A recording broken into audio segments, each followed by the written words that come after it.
I feel the competition is limited at this point of time. Very few players are there in EV segment. I wish more and more players come with more and more choices, because that will give consumer a chance to look at the various options and go for it. And collectively, we will also educate the customer and address the issues and certain myths, or whatever is there in their mind. So I think as a collective EV industry, we are not doing enough. So more and more players coming into this field, I think is a good news. So from my perspective, competition is limited right now. But as Government of India is also pushing, and then we have CAFE norms coming up, more stringent norms coming up in future, and Tesla kind of use is really welcome, because I think that will be good for industry, good for the country, and good for serious players like us.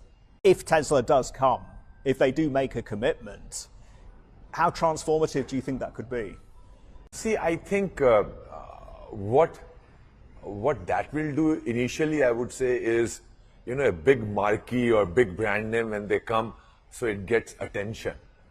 So India as a market gets attention, more and more players and investments. Do you think Indian consumers would go for a Tesla? So, so it's a good, at a high level first, at 10,000 feet level, I think it's a good news for the country.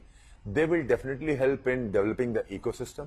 They may get some collaborators and partners, and some consumers definitely will go for them because of the brand name.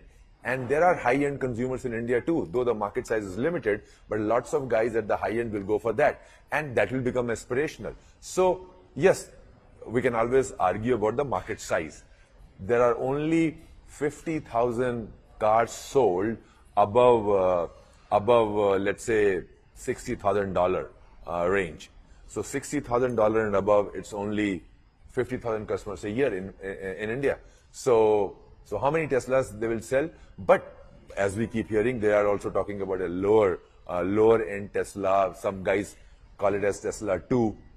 So if whatever the Tesla 2 happens, maybe they will have a bigger market. So overall, I think it's a pretty good news for the industry.